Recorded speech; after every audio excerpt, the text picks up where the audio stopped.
Mr. Dick Clark. Thank you, Chrissy, very much. Hey. Oh, you fools, you're up again, by gosh. Tonight, on this very stage, I'm so glad you joined us because this is the place to be. Over on that stage in a while will be Al Jarreau. Yes, sir. Mr. Stephen Bishop will be here.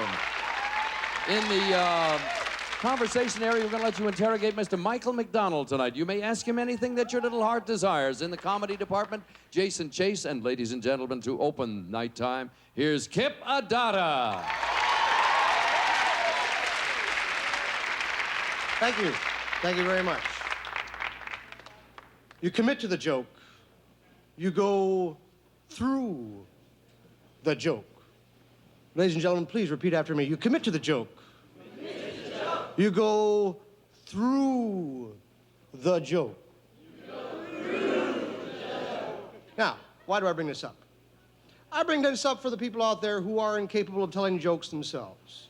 And there are those people, and they deserve to lead full lives. First of all, you never preface a joke with the phrase, "Did you hear the one about the?" That's warning the victim. It doesn't matter if they've heard the joke before. The hell with them. Go to the joke. What is a joke? Tell the joke. Commit to the joke. Go through the joke. Very, very good. Doctor calls this guy. He says, "I got bad news and I got worse news." Guy says, "Give me the bad news." Doctor says, "You got 24 hours to live." The guy says, "What could be worse than that?" Doctor says, "I've been trying to reach you since yesterday." So you don't say, "Did you hear the one about that?" You commit to the joke. And you go through the joke. Excellent, excellent. Now, for those of you out there who are still a bit timid, for those of you who need something to get you into the joke, let me give you something that works. You could say, "I had this dream." Now, that's a terrific preface for a joke, because you can walk up to anyone and say, "I had this dream," and get their attention just like that. You can walk up to the President of the United States and say, "Mr. President, I had this dream," and he's going to go, "Yeah." You got it. I had this dream. I dreamt that Tom Selleck and I were trying out his new Ferrari. We were going very, very fast, and Tom turns to me and says, "Wow, this thing handles terrific." Just then, we hit a slick spot. We go through the guardrail. We crash into the rocks below, and we were both killed. There's more.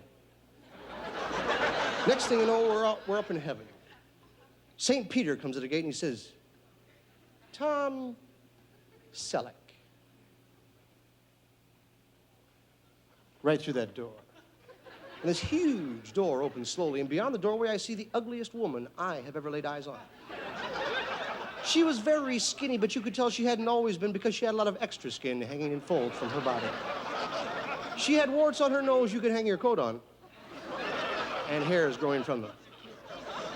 That's what I thought, too. And this voice comes over a loudspeaker and it says, "Tom Selleck, you were given the opportunity to have a fruitful life, and yet you chose to squander it on wild women and fast cars. Your punishment is you will spend the rest of eternity with this horrid creature you see standing before you now."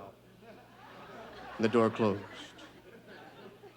And St. Peter comes over to me and says, "Kip Addotta."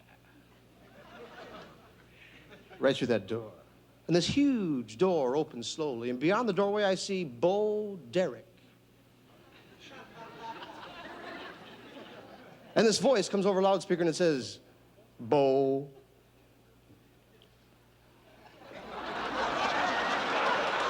You commit to the joke. You go through the joke. Thank you very much, ladies and gentlemen. Kip Addotta, ladies and gentlemen.